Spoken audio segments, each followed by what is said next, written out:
दोस्तों हर हर महादेव ओम नमः शिवाय। दोस्तों सावन का पवित्र महीना चल रहा है जो कि 31 अगस्त को सावन समाप्त हो जाएंगे। आपकी जानकारी के लिए बता दें, सावन के महीने में भक्त और भगवान शिव की दूरी बहुत कम हो जाती है, यानी भगवान शिव भक्तों के निकट उनके हृदय में वास करते हैं। सावन का पवित्र महीना बड़ी जोरों शोरों के साथ डीजे बाजे के साथ मनाया जाता है। हर तरफ भजन कीर्तन आदि होते हैं। हर कोई भगवान भोले बाबा को आकर्षित करना चाहता है और अपनी मनोकामना हेतु पूर्ति के लिए शिव को प्रसन्न करता है। कुंवारी कन्याएं 16 सोमवार का व्रत भी करती हैं ताकि भगवान शिव की तरह ही उनको एक अच्छे वर की प्राप्ति हो, और अच्छे वर की प्राप्ति होनी भी चाहिए क्योंकि स्त्रियां फूल की पंखुड़ियों की तरह नाजुक और कोमल होती हैं। दोस्तों सावन के इस पावन अवसर पर शिव भक्तों में भगवान भोलेनाथ के प्रति आस्था और लगन ऐसे बढ़ जाती है जैसे मानो ब्रह्मा विष्णु और महेश,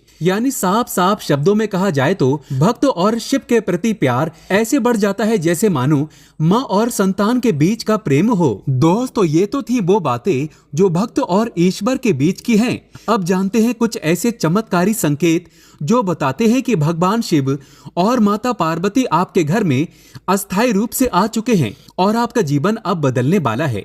आपका भाग्य बदलने वाला है और आपको सौभाग्य की प्राप्ति होने वाली है। भगवान शिव और माता पार्वती आपकी भक्ति आराधना से बहुत ही प्रसन्न हैं। दोस्तों आज मैं उन 7 कार्यों के बारे में बताने जा रहा हूं जिन कार्यों के विषय में भगवान शिव स्वयं कहते हैं कि जो व्यक्ति इन 7 कार्यों को करता है उसके घर मेरा और माता पार्वती दोनों का वास होता है।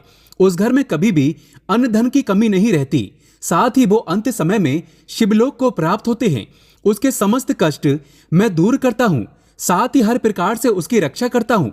उसकी कभी भी दुर्घटना मृत्यु नहीं होती, न ही अकाल मृत्यु उस व्यक्ति की होती है और सदैव शिव कृपा की छत्र छाया में वो अपना जीवन व्यतीत करता है। वो कौन से 7 कार्य हैं जिनको करने से भगवान शिव की पूरी कृपा आपको प्राप्त होती है और भगवान शिव माता पार्वती के साथ आपके घर में निवास करते हैं। जब भगवान शिव आपके घर में निवास करेंगे तो कोई भी शक्ति आपके घर में जो नकारात्मक शक्ति है वो कभी प्रवेश नहीं कर पाएगी। किसी प्रकार का दुख आपको नहीं होगा। हर प्रकार से भगवान शिव की कृपा से आप सुखमय जीवन व्यतीत करेंगे। भगवान शिव अपना चमत्कार हर भक्त के जीवन में दिखाते हैं, पर धैर्य अवश्य रखें, आस्था और लगन बनाए रखें। मैं आपको एक बात बता दूं कि जब ये बोला जाता है कि भगवान की कृपा से आपको सुखी सुख प्राप्त होंगे तो इसका मतलब बिल्कुल ये नहीं होता कि दुख आपको प्राप्त नहीं होते। भगवान की पूजा, भगवान की साधना करने से आपको सुखों की प्राप्ति होती है। सुखों की प्राप्ति कैसे होती है, उदाहरण के लिए मैं आपको बताऊं तो जैसे आपके टेबल पर अगर एक 10 रुपए का नोट रखा हो और एक 100 रुपए का नोट रखा हो तो नोट तो वो भी है और वो भी है, लेकिन आप 100 रुपए का नोट उठाओगे और आप 100 के नोट की वैल्यू को ज्यादा बताओगे क्योंकि 100 का एक नोट 10 के नोट से ज्यादा है, यानी 10 रुपए की इतनी वैल्यू नहीं होगी जितने की 100 के नोट की होती है। उसी प्रकार से जब भगवान आपको सुख देते हैं तो इतनी मात्रा में सुख देते हैं कि जो दुख होते हैं आपके वो आपको दुख लगते ही नहीं है। एक बहुत अच्छा उदाहरण मैं आपको देता हूँ। अगर आप हरी मिर्च खाते हैं यानी मिर्च खाते हैं तो आपको तीखा लगता है, आपका मुंह जलने लगता है, और उसी समय कोई आपको गुड़ दे दे, चीनी दे दे, कुछ मीठा दे दे तो आपको बहुत राहत महसूस होती है। दोस्तों इसका मतलब ये नहीं कि गुड़ ने मिर्च के तीखेपन को नष्ट कर दिया।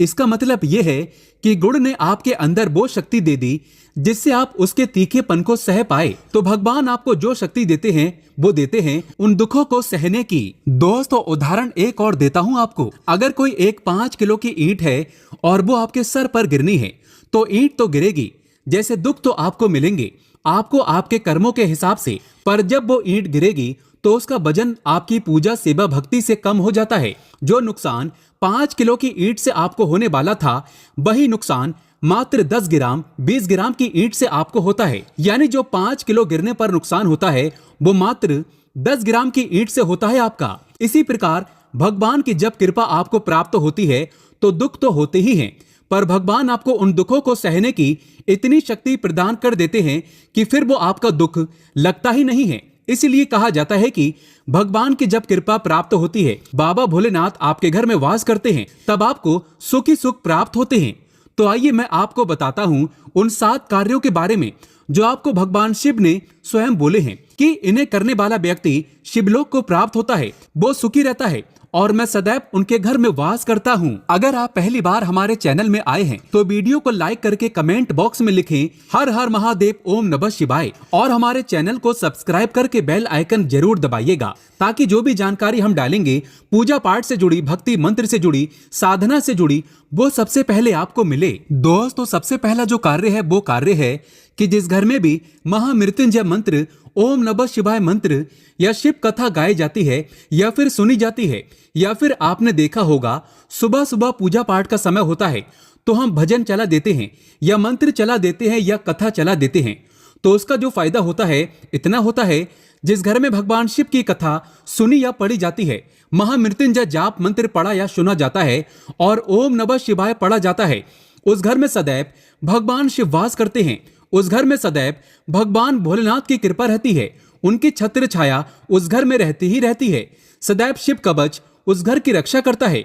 जिस घर में शिव कथा और उनके मंत्रों का उच्चारण करा या सुना जाता है। तो दोस्तों, दूसरा कार्य होता है कि जो व्यक्ति अंत समय में यानी मृत्यु की शैया पर है और मरने वाला है, अंत समय में भगवान शिव के मंत्र ओम नमः शिवाय मंत्र का या फिर भगवान शिव के नाम का यानी शिव शिव कहता है या भगवान श्री राम का नाम जपता है या महामृत्युंजय मंत्र का जाप करता है, वो सीधा भगवान शिव के शिवलोक को प्राप्त होता है। वो जीवन मरण से मुक्त हो जाता है। वो किसी योनि में नहीं जाता, ना ही वो दोबारा इस धरती पर जन्म लेता है, सीधा शिवलोक को प्राप्त होता है। दोस्तों, तीसरा कार्य भगवान शिव ने कहा कि जो भी व्यक्ति ओम नमः शिवाय का निरंतर जाप करता है, चलते फिरते बैठकर उठकर जहां भी वो रहता है, शुद्ध अवस्था में वो ओम नमः शिवाय का जाप करता है, वो मुझे प्राप्त होता है। उसको मेरे दर्शन होते ही होते हैं, मैं उसको किसी भी रूप में दर्शन देता हूँ। दोस्तों, चौथा कार्य है कि जो व्यक्ति शिवलिंग पर राम नाम लेते हुए जल चढ़ाता है, फिर सफेद चंदन से जो राम नाम लिखता है शिवलिंग के ऊपर, वो व्यक्ति भव से पार होता है। उस व्यक्ति को भगवान श्री राम और भगवान शिव की कृपा प्राप्त होती है। उसकी सुरक्षा सदैव भगवान शिव के गण करते हैं। उसकी सुरक्षा सदैव हनुमान जी महाराज करते हैं और अंत समय में वो शिवलोक को प्राप्त होता है। पांचवा काम, भगवान शिव भोलेनाथ ने बोला कि शिवलिंग पर जो व्यक्ति सफेद चंदन से मुझे त्रिकुंड लगाता है, वो व्यक्ति सदैव मेरी छत्र छाया में रहता है। उसे मेरी और माता पार्वती दोनों की कृपा सदैव प्राप्त होती है। वो सदैव ही शिव कृपा से संपूर्ण रहता है।